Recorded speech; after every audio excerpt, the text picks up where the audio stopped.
The Grand Assembly Station floated, the dark space between 3-star systems owned by none of them and respected by all. It was a massive structure so large that ships docked on one side sometimes could not see ships docked on the other. Inside its wide halls and tall chambers, representatives from over 300 species walked, crawled, floated, and shuffled every single day.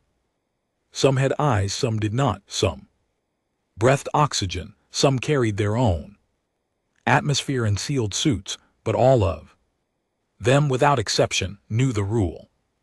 It was not written in the official laws of the Galactic Concord. It was not carved into the walls of the assembly. It had no article number, no legal code, no formal punishment attached to it. Every species that had been traveling through the stars for more than a few hundred years knew it the same way they knew not to fly into a star or breathe in open vacuum. They knew it because their elders had told them, and their elders' elders had told those elders before them. It was passed down not as law but as survival. The rule was simple: if a human runs, let them run. If a human hides, let them hide. If a human turns around, you run. Most younger species laughed when they first heard it. A few asked why. The older ones never explained it fully. They just said the same thing every time in different languages, prink with the same tired and serious look in their eyes, because the ones who needed the explanation are no longer around to hear it. The Breathkai were one of the oldest species in the Concord. They looked like large reptiles, heavy scales that shifted color depending on their mood. Their counselor, Elder Ithris, had lived for nearly 400 years. She had Suthi's assembly chamber so many times that the other delegates sometimes forgot she was there, which was she had always felt best position to be in. You saw more when others forgot to watch you. She was watching now. The new delegation had arrived 3 days ago, Korvath Dominion. They were tall, thin creatures with pale gray skin and 4 arms each, ending long fingers that moved constantly like they were always counting something. They were young by galactic standards, barely 4 centuries into space travel, and they carried themselves the way young, powerful things always did, like the universe was a gift that had been made specifically for them. Their Supreme Admiral Drexel had not even waited for the formal welcome ceremony. Before making his opinions known, he had stood in the reception hall, looked around at the mix of species filling the space, and said loudly to his aide in a language he clearly did not think others understood, but which 17 delegates the room spoke fluently, that the Concord looked like a collection of relics and primitives playing at civilization. Ithris had heard it. She had said nothing. She had just watched him. On the second day, during an open trade discussion, one of the older Solon delegates, a species of telepathic fungi who communicated through soft pulses of light, had mentioned the rule not in relation to anything specific, just as part of a broader conversation about respecting the territorial customs of different species. The Sen Elder had said something like, and of course, there remains the oldest understanding regarding human space and human vessels. Drexel had interrupted. You mean that old story? He said. His translator made his voice flat and smooth, the one that said we should be afraid of a single species civilization that controls barely 40 star systems. The room had gone a little quieter. The Sen Elder pulsed a slow yellow, which meant something between discomfort and warning. It is Not about fear, it said.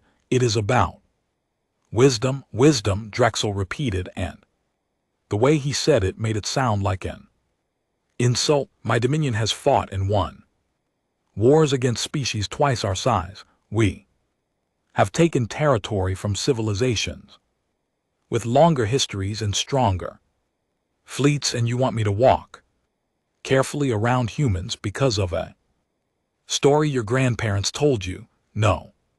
One answered him directly. Several delegates looked at their tables. A few looked at Ithris. Ithris looked at Drexel. She said very calmly, the story is not about their size, Admiral. It is about their nature. Drexel looked at her with something close to amusement. And what is their nature, old one? Patient, she said, and very, very thorough. He laughed. His aides laughed with him. The session continued. Ambassador Sarah Vass arrived at the assembly station on the fourth day, aboard a standard human diplomatic shuttle. She was a medium-height woman with short dark hair and the calm expression of someone who had spent 20 years negotiating things in rooms where everyone disagreed. She carried no weapons. She traveled with a small staff of 4. She smiled easily and remembered every name she was told. She had been sent because there were several small border disputes involving human trade corridors that needed to be settled. Standard work, the kind she had done dozens of times. She did not know when she docked that the corvette had already been some watching the human colony ship HSS Resolute for 2 weeks. The Resolute was a civilian transport vessel, military, not armed in any serious way. It was moving through the Brennan Corridor, a stretch of open space that sat between 2 areas of disputed territory, technically unclaimed, traditionally used by several species for travel. Humans had been using it for nearly a century without issue. The Corvette had decided it was theirs. Kazel had brought the plan with him to the assembly. It had been made before he arrived. The Resolute was going to be seized. Proof 47 humans would become, in his words, guests under Dominion authority.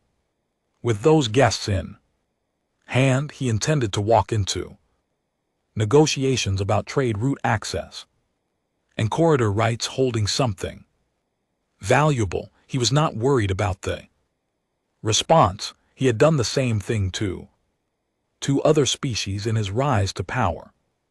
Both had negotiated.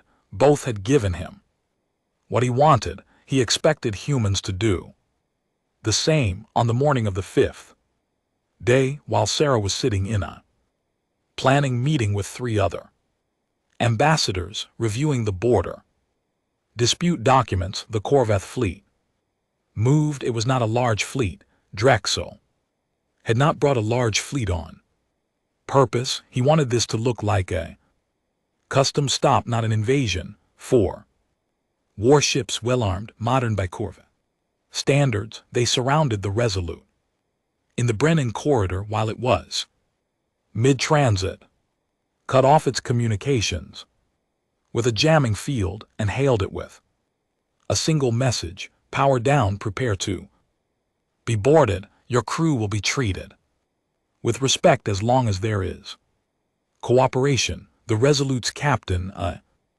woman named Adiz Okonkwo, had responded with exactly 2 words before the jamming field fully activated.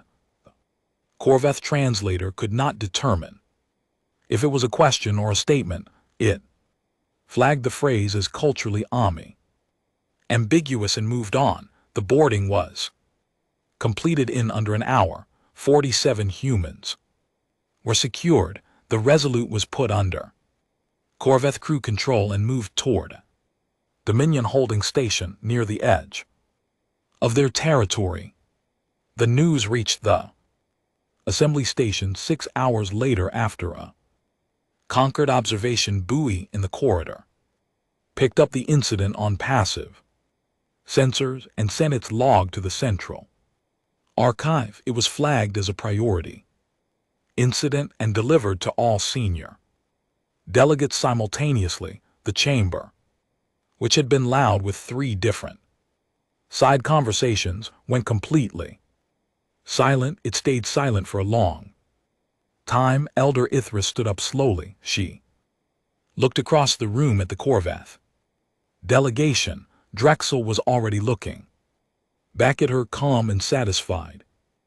"Admiral," she said. Voice did not shake, but it was careful in a way that made the delegates near her lean slightly away. "What have you done?" "I have secured a diplomatic asset," he said.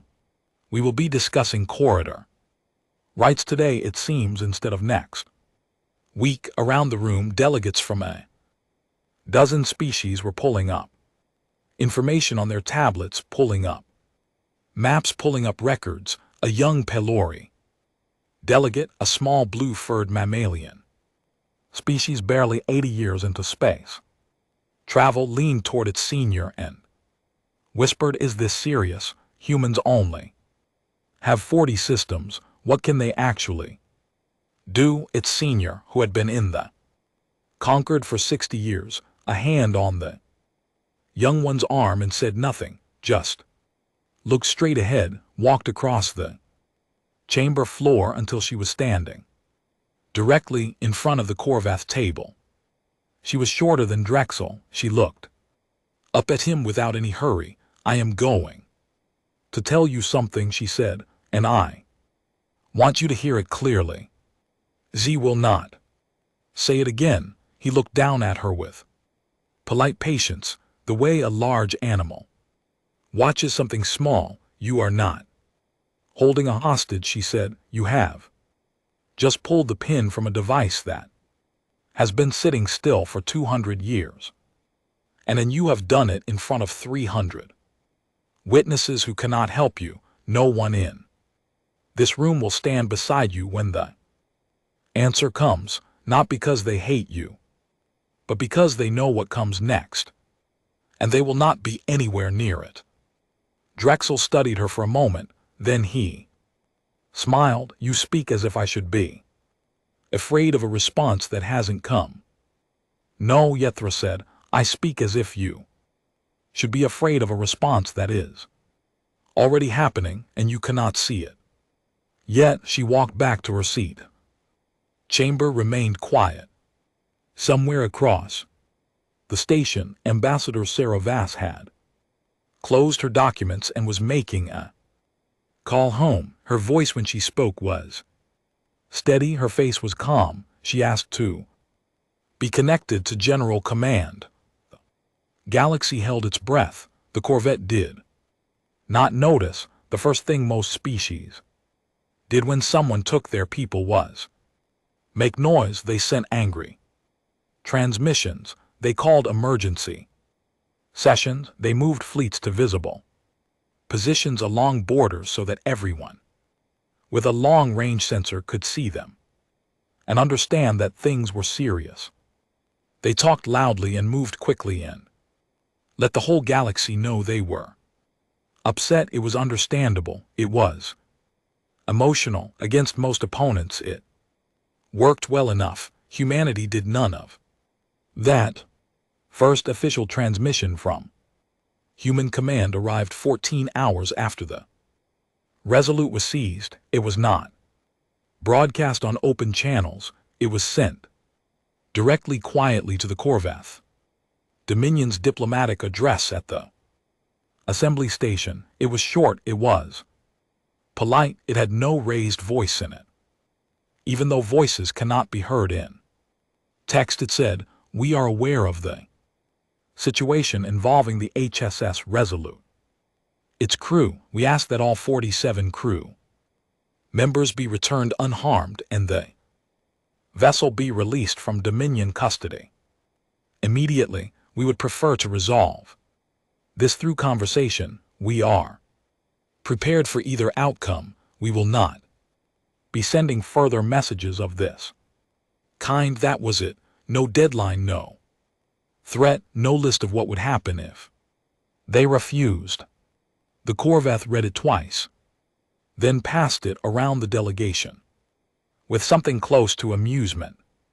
Saul's chief aide called it politely worded helplessness. Drexel himself filed it and moved on to preparing his actual negotiation demands, considerably longer and far less polite. At the assembly station, Elder Y received a copy of the human message through private channel, a contact she had maintained for decades, a retired human diplomat named OC, now living quietly on a station near the outer edge of human space, had sent it to her with a single line attached. They've gone quiet on RN2.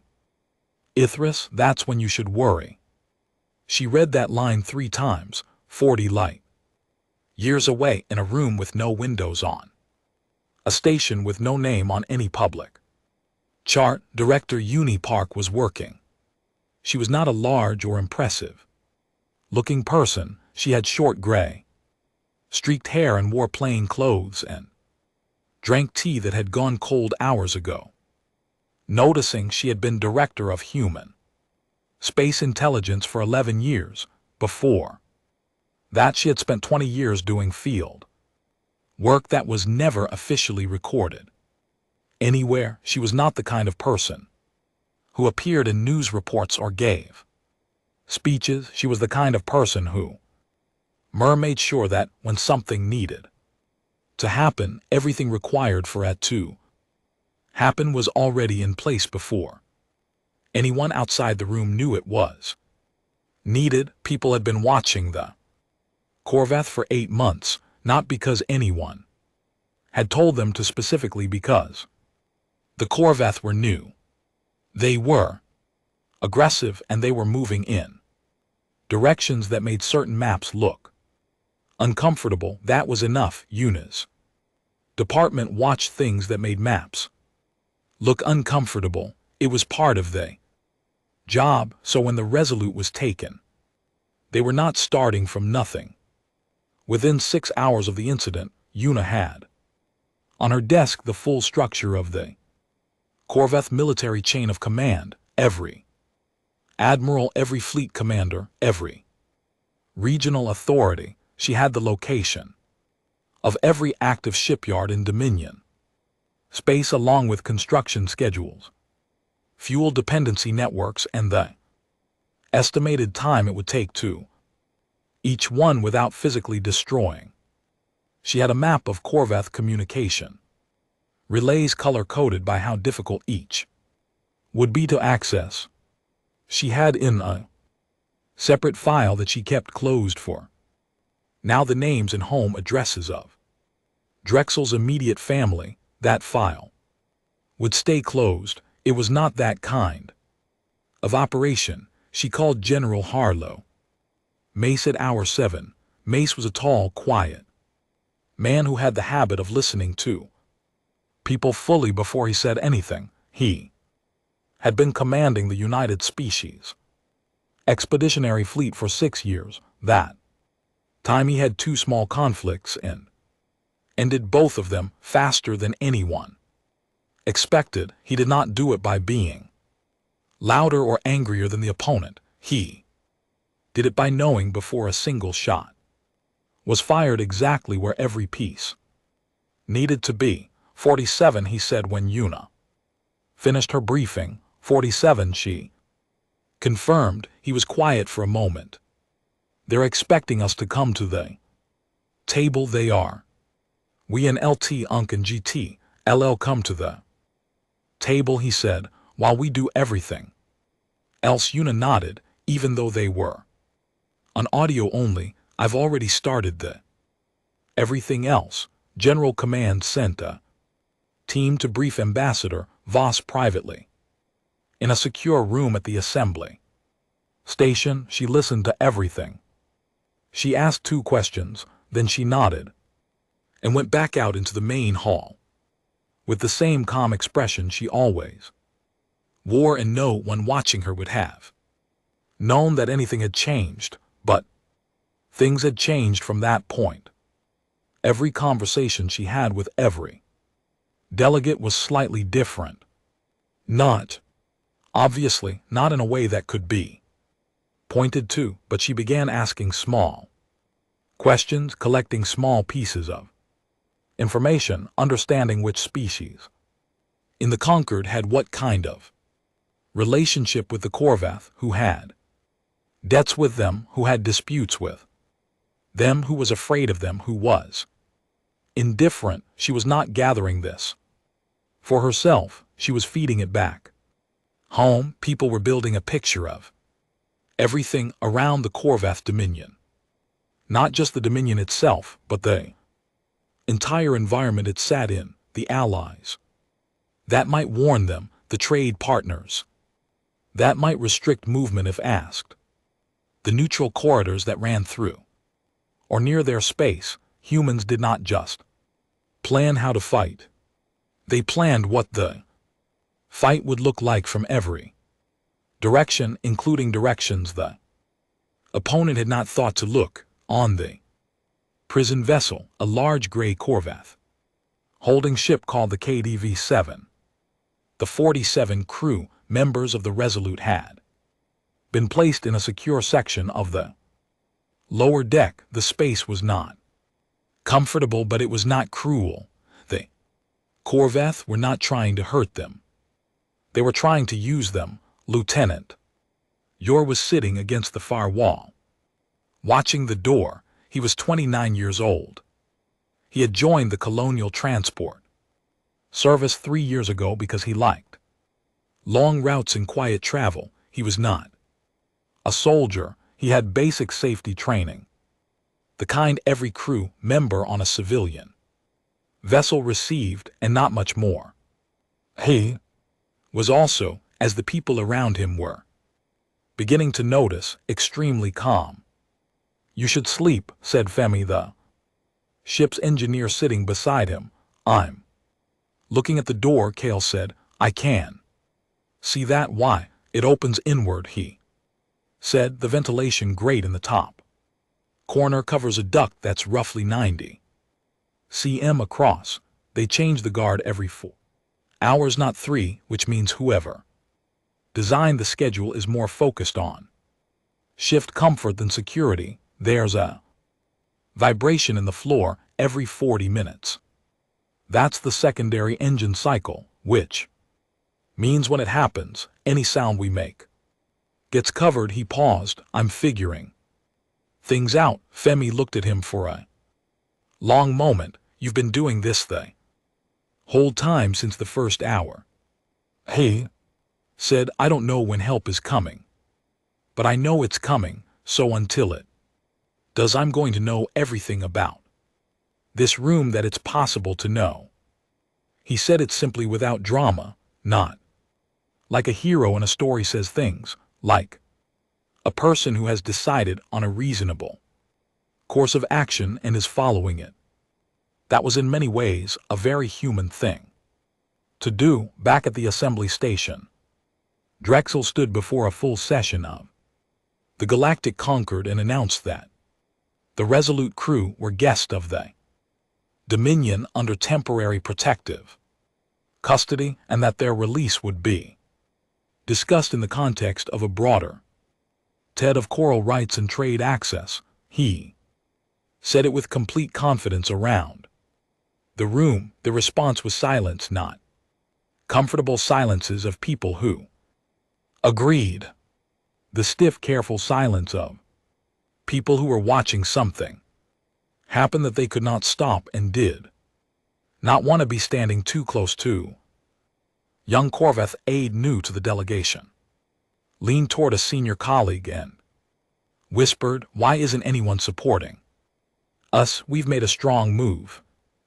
Senior colleague, who had done more research before the mission than Drexel, had said quietly, "Because they're not afraid of us right now, then what are they afraid of?" The senior colleague watched Ambassador Voss across the room. She was speaking softly to an elder Vatkai, holding a cup of something warm. looking completely relaxed, there. Afraid of what we can't see, he said. He was correct, somewhere in the dark. Outside the range of every Corvette sensor, things were already moving. The humans had not gotten angry, they had gotten to work. The VTHK historical archive was not a building, it was a ship. It had been traveling through the galaxy for nearly 3 centuries, never docking for long in any one place. Crewed by a rotating group of Vrethka scholars whose entire lives were devoted to maintaining what was inside it. The archive held records going back over 2,000 years, accounts of first contacts, records of wars, records of peace, agreements, records of species that no longer existed. It was the closest thing the galaxy had to a true memory. Elder Ithris had sent a request to the archive. The same evening the Resolute was seized. She had been specific about what she needed. She had marked the request as urgent, which was a classification she had used exactly twice in 400 years. The records arrived in her private terminal 40 hours later. She sat alone in her quarters and opened them. 213 years ago, the Marath hegemony had been one of the most powerful civilizations in their region of space. They controlled 6 star systems. They had a large and experienced military. They had expanded steadily for over a century and had a reputation for taking what they wanted through force when negotiation did not move fast enough. At the time, humanity controlled 2 star systems. They had just developed stable, long-range FTL travel. They were considered a minor species, interesting, slightly unusual in temperament, not a serious factor in galactic politics.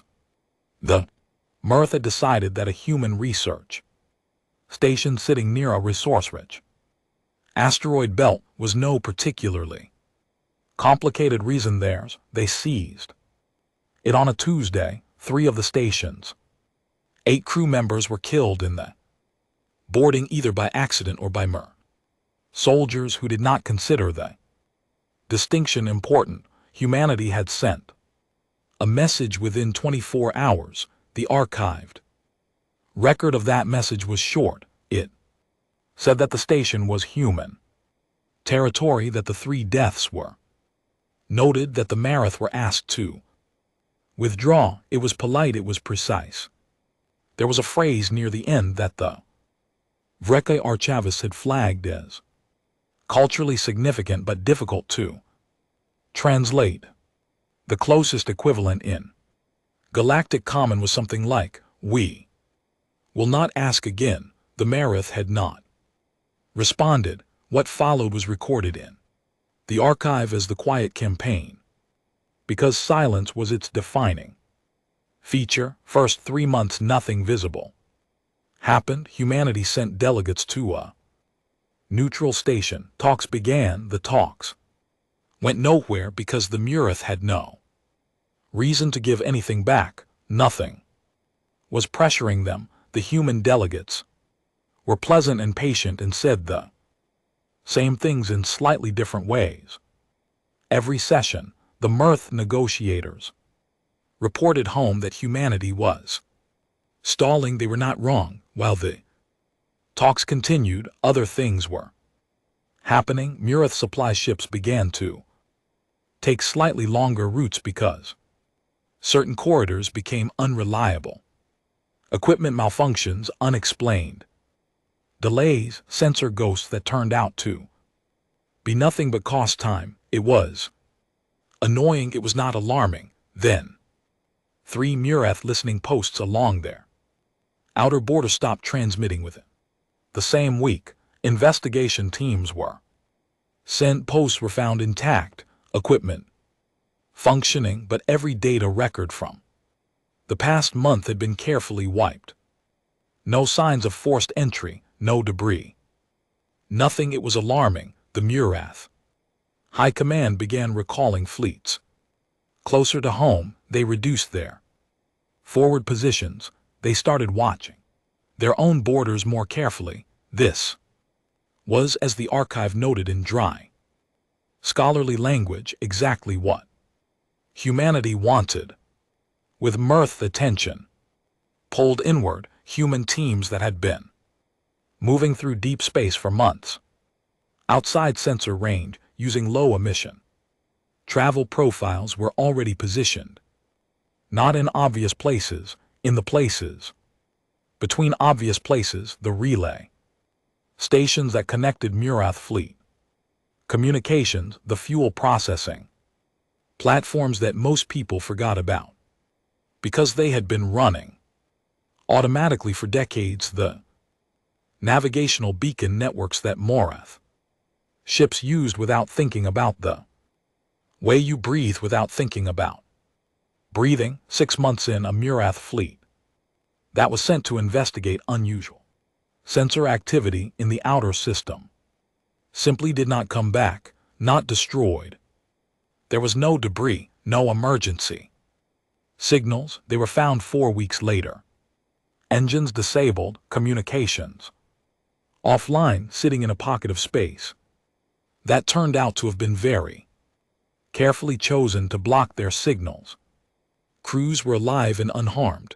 They had been given food and water and a message to pass along. The message said, "Please go home. This can stop whenever you choose." The Murath High Command did not choose. They were too proud, and they did not yet fully understand what was happening to them. They sent a larger fleet. This fleet also stopped reporting when found is in the same condition as the first, alive, unharmed, and very confused. Their navigational records showed that they had been led through a series of careful manipulations of the beacon network in a very large slow circle. Yetris paused.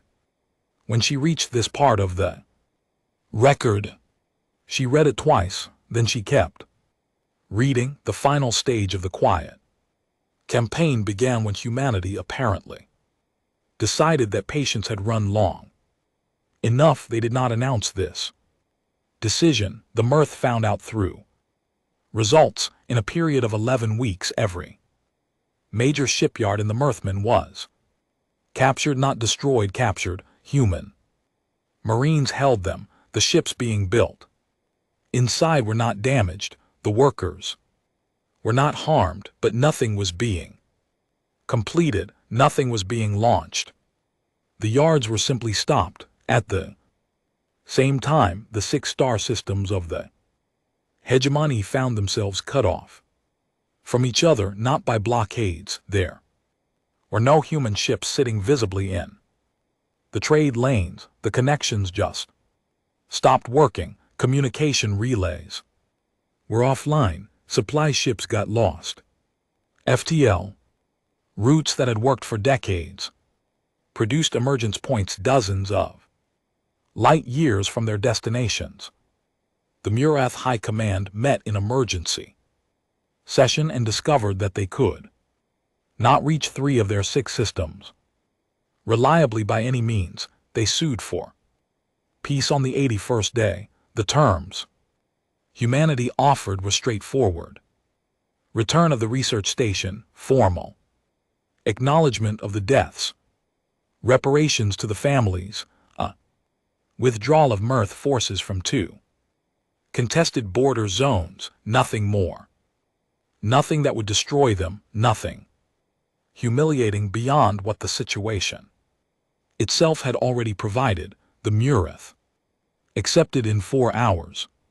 The record in the archive ended there, except for a short entry added by the VK Guy scholar who had compiled it from somewhere she described as a safe distance. The entry read, "What is most notable is not the capability displayed, but the control of it. Humanity could have ended the hegemony entirely. The evidence suggests they had the means to do so from Approximately month 4 onward, they chose not to. When asked why, the human representative said only, "We got our people back. We didn't need anything else." It is the opinion of this archivist that this restraint is not weakness, it is the most frightening thing about them. Yetris sat with the record closed in front of her for a long time.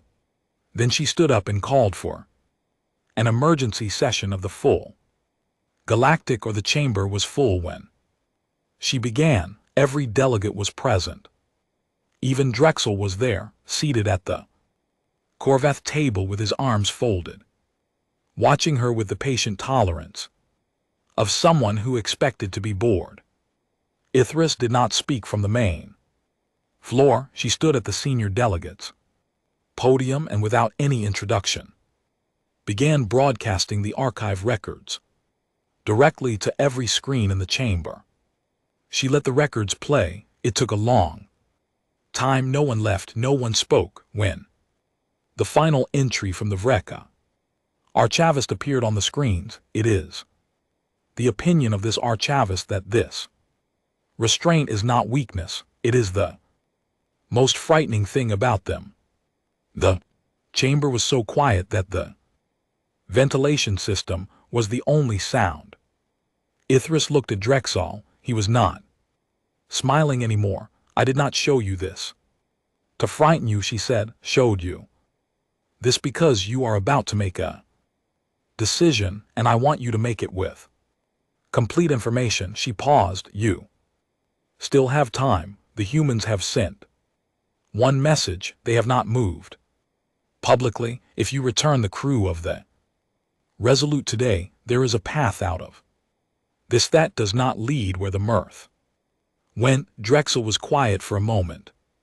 Then he said, "The mirth failed because they were sloppy. We are not the mirth." Ithris looked at him for a long time. "No," she said, "you are not.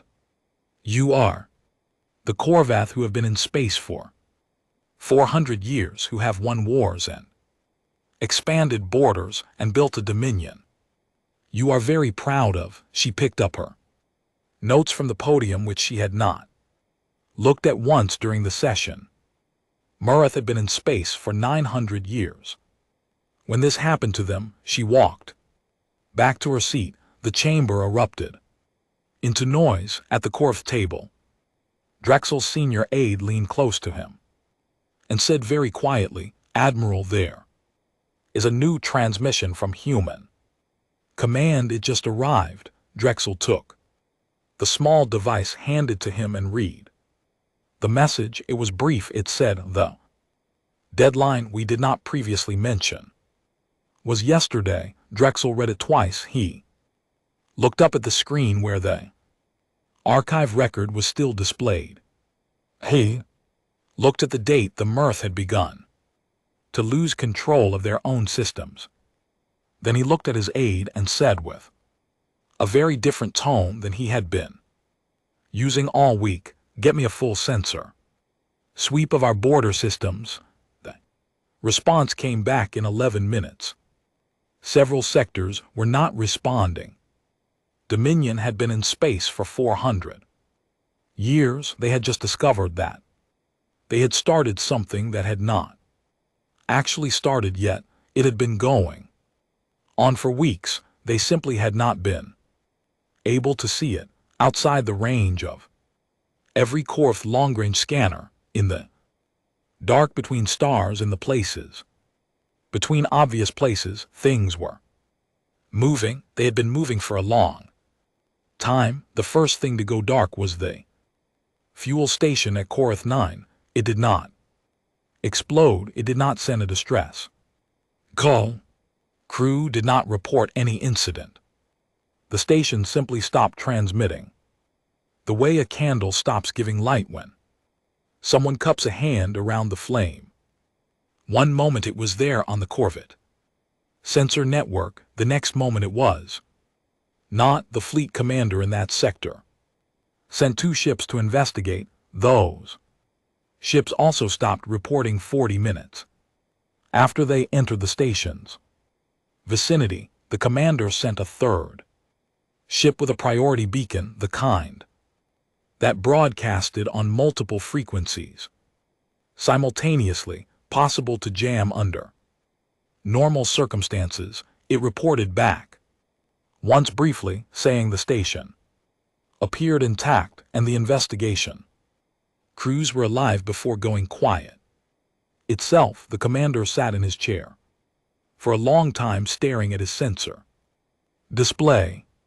Then he sent a message to Dominion High Command that contained, among other carefully worded sentences, the phrase, "I do not currently have an explanation for what is happening." He was not alone in this problem. General Harlow Mace did not watch the operation from a command deck surrounded by staff and blinking lights. He sat in a small side room off the main operations center, at a plain table with a cup of coffee and a tablet showing real-time status reports. He read the updates quietly as they came in, made notes in the margins, and occasionally stepped into the main room to say something brief to a coordinator before going back to his table. The operation had a formal name.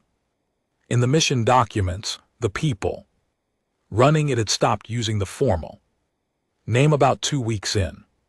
They called it the Quiet, which was both a reference to what it looked like from the outside and a reminder to themselves of how it had to be done. The Quiet had 3 phases.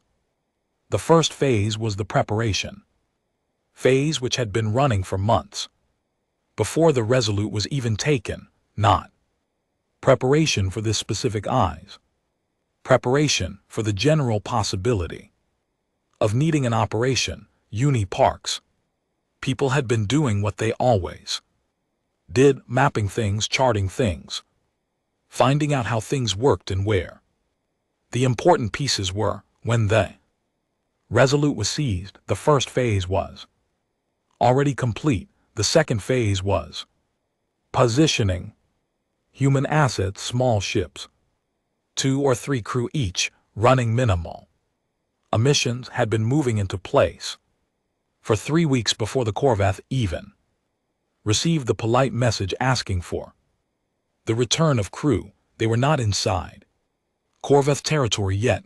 They were at the edges of it, in the dark, in the gaps between sensor coverage, waiting, watching. The third phase began when May said 2 words into a secure channel. He said, "Go ahead." What followed was not a battle. Battle implied 2 sides exchanging force. What happened in Corvath space was more like watching a machine shut down one part at a time, except no one could find the person turning off the switches. Fuel stations went first, not destroyed, but taken offline and locked. The human teams that entered them were small, moved fast, and secured them within minutes. The Corvath workers inside were treated well. They were given water and a clear explanation. This facility is temporarily under human management. No one will be harmed. Please remain calm. Most of them were too surprised to be anything other than cooperative. The communication relay towers went next. Each one was approached from a direction. It had no sensors facing. Each one was taken without a shot fired. The technical teams that came after the initial entry crews did not destroy the equipment. They studied it, mapped it, and then redirected it. Some relays were shut down, others were left running but quietly modified so that certain messages would take longer to arrive, or arrive at all.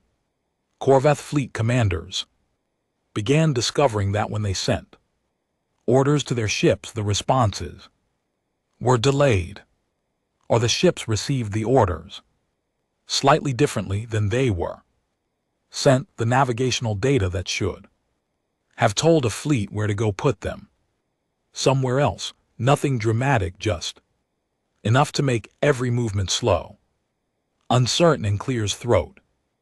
Exhausting, Mace received a report on our 6 that said, Corvith Fleet. Activity in the outer sectors has decreased by 40%.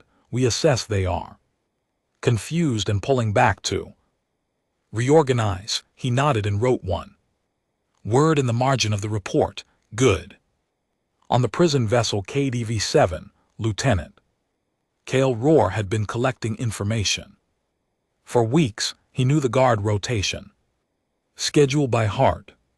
He knew which Corvath crew members were careful and which were lazy. He knew that the ship's secondary power conduits ran through the floor of the storage room 2 doors down from the holding area, and he knew that sustained disruption to the secondary power conduit would trigger an automatic lockdown of all internal doors, including, interestingly, the door to the security station where the guards' control panels were kept. He had shared none of this with the other prisoners in detail because detailed plans in a room with 47 people could too easily become 407 different plans. He had shared it with 3 people he trusted and kept the rest of the group steady with calm conversation and the simple peated message that help was coming and the job until then was to stay together and stay ready. He had no way of knowing exactly when the operation would begin. He found out when the lights flickered. It was a brief flicker, less than 2 seconds, and then the emergency lighting kicked in and the ship's automated systems began reporting a power irregularity in the outer hull grid. Cale was on his feet before the emergency light finished coming on. He looked at Faye's secondary conduit. Faye said, "Yes," said Cale, "let's go." What happened in the next 22 minutes was described later in the official mission report as a remarkable example of civilian personnel demonstrating exceptional situational awareness and composure under pressure.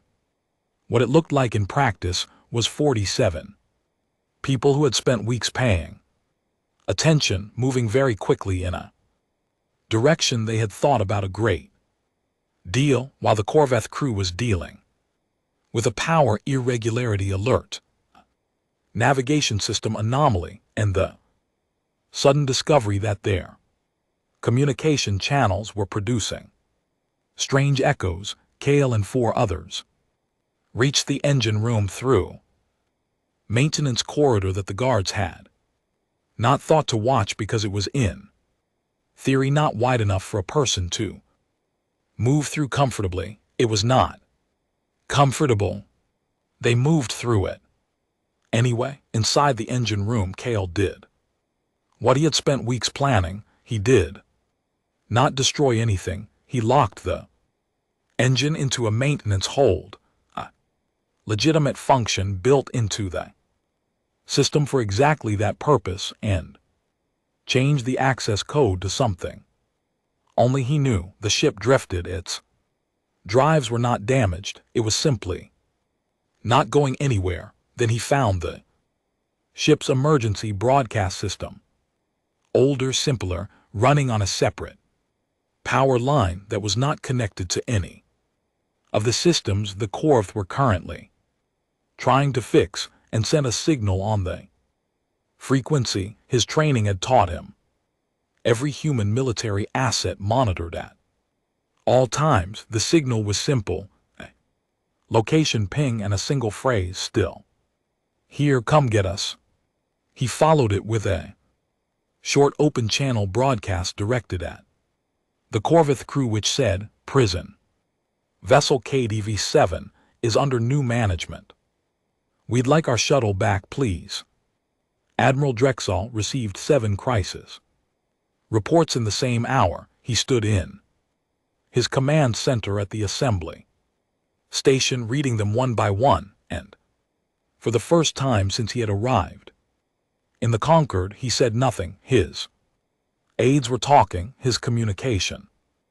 Officers were talking, everyone was talking, he was not listening to any of them. He was reading the reports, fuel stations dark, communication relays compromised, 3 fleet groups out of contact, the KDV-7 stopped in space, and beneath all of it, in the noise of every crisis happening at once, a single pattern that he could now see with terrible clarity. This had not started today, this had not started yesterday.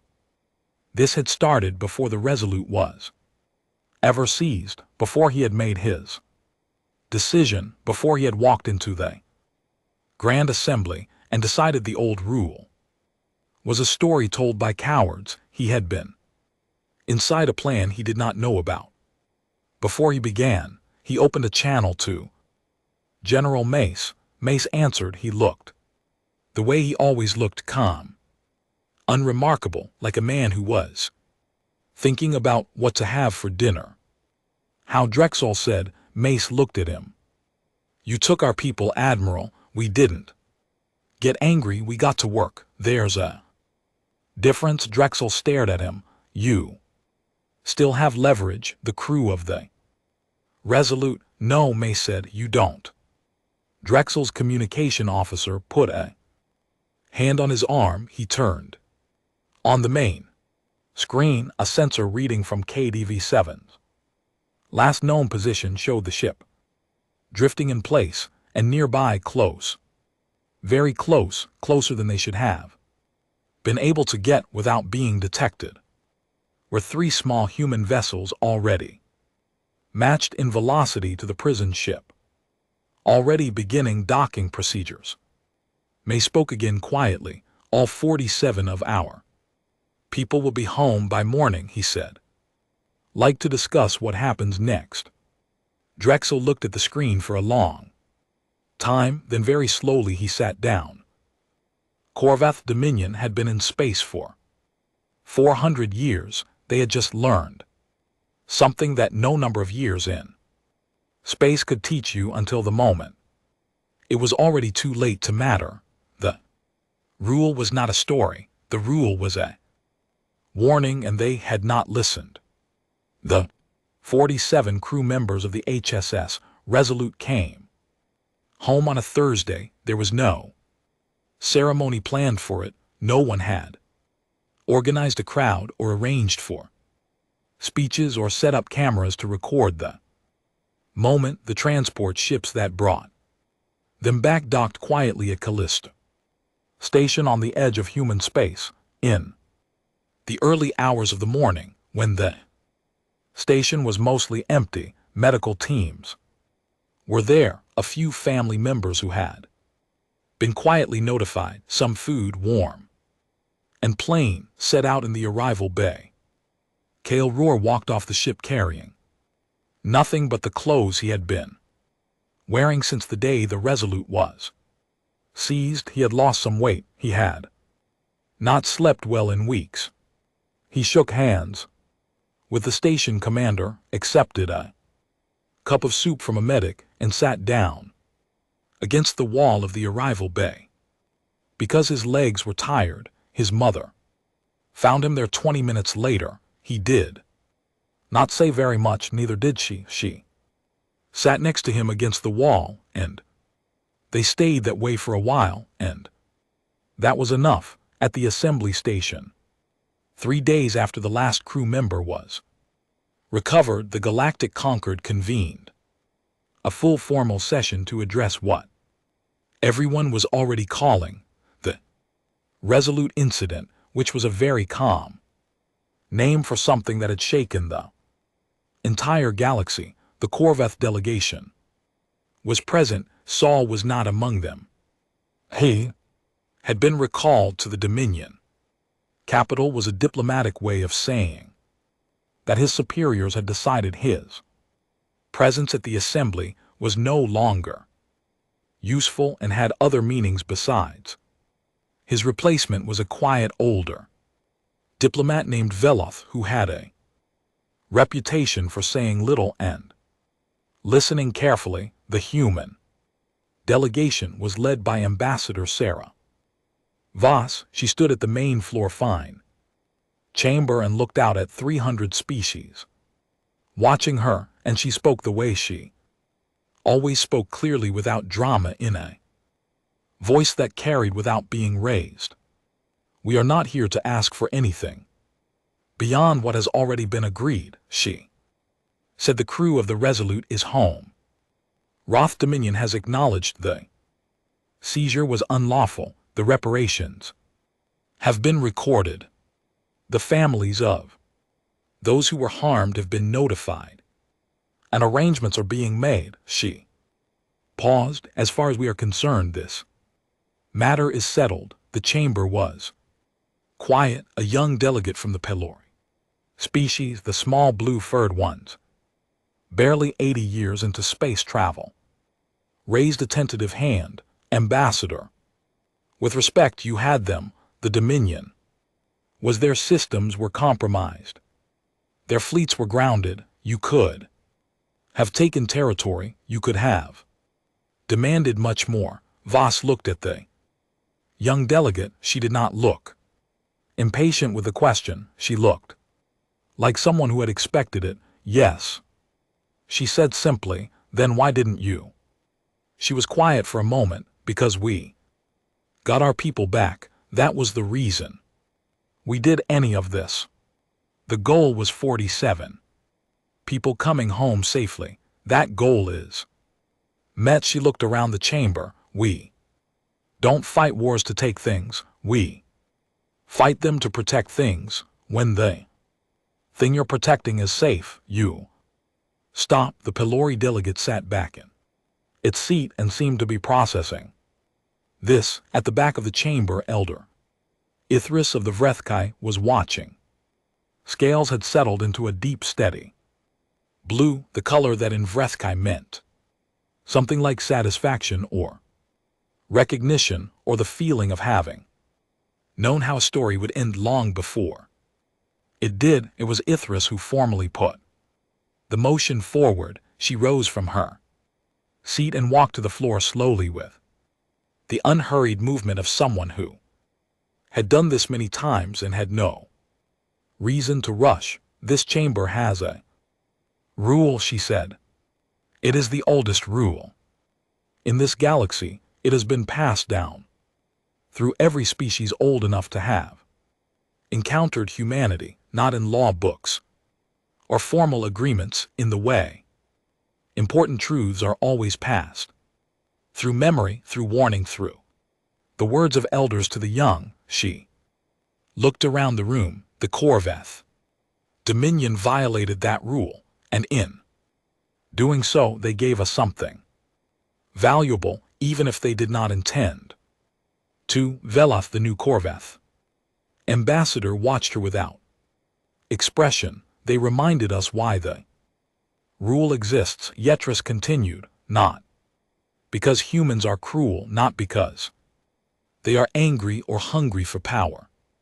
Because when you take something from them, especially someone, they will get it back completely, quietly, and with a level of preparation that means that by the time you understand what is happening, it is already over." She paused, and when she spoke again, her voice was calm and final. "I move that this Concord formally inscribe the oldest rule into our foundational charter, not as a threat and not as a law against humanity, but as institutional memory, as a reminder to ourselves and to any civilization that joins this body in the future that some mistakes survive only once." The vote was called. 312 species voted in favor, 0 voted against the Corveth delegation. All 4 members voted in favor. Veloth's hand was steady when he pressed the key. He had done a great deal of reading since arriving at the station.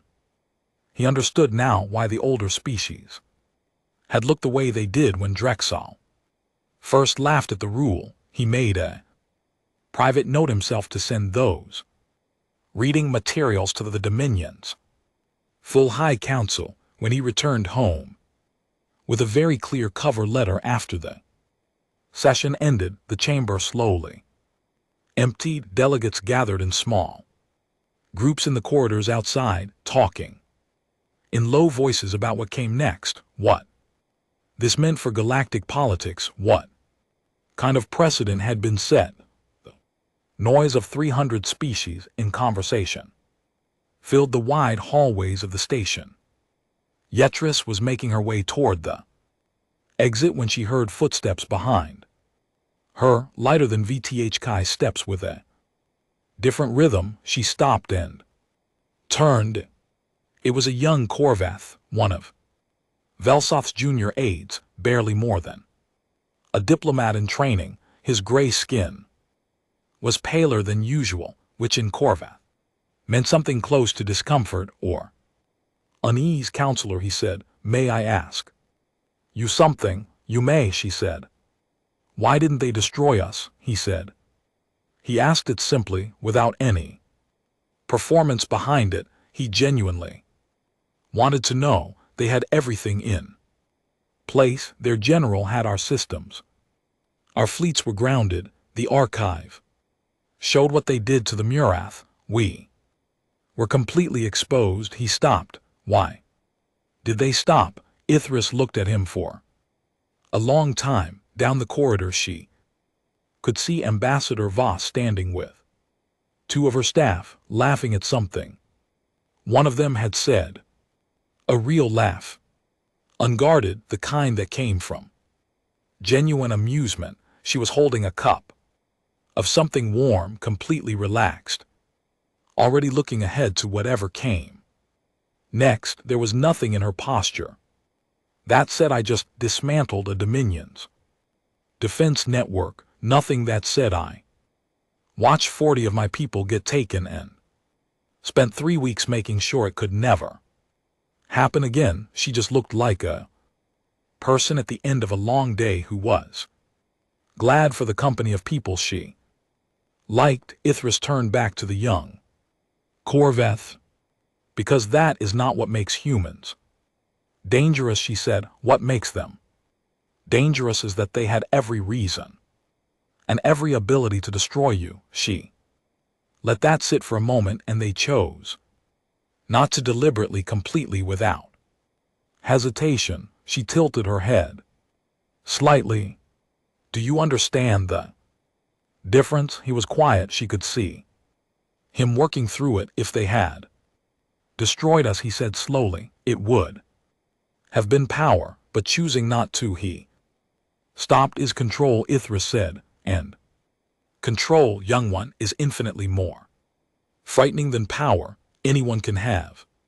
Power, very few things in this universe can have power and decide clearly and calmly how much of it to use." He looked again at Ambassador Voss, who had moved on from laughing and was now saying goodbye to her colleagues with the easy warmth of someone who had been doing diplomatic work so long that kindness had become automatic. The young A shivered, a full body shiver, the kind that Korvath produced, not from cold, but from something that went deeper than temperature. "The rule," he said quietly to himself, then to Ithris, "it was never about beings afraid of what they do." "No," Ithris agreed, "it's about being afraid of how much they choose not to do." Yetris looked at him with something close to approval. He was young. He had been in space less than a year, but he understood it now in a way that his admiral, with all his centuries of Dominion history and all his military victories, had not understood when it mattered. "Go home," she said, not unkindly. "Tell them what you learned." "All of it." He nodded once and walked away. Yetri stood in the corridor alone. For a moment around her, the station hummed with the noise and life of 300 species going about their business. Somewhere in the docking arms, human ships were being refueled, and their crews were eating and resting and getting ready to go back to wherever they came from. She thought about the rule. It was written now, formal, official, part of the charter that held the galactic conquered together future species would read it on their first day of membership, right alongside the articles on trade rights and territorial boundaries and the process for resolving disputes peacefully. They would probably wonder why it was there. The older species would explain it to them the same way it had always been explained, not with long histories or detailed accounts, with the simple words that every elder eventually found their way to, because the ones who needed a longer explanation are no longer around to hear it. And somewhere in the quiet dark of space, human ships moved through the stars the way they always had, patient, steady, warm toward those who were warm toward them, going home.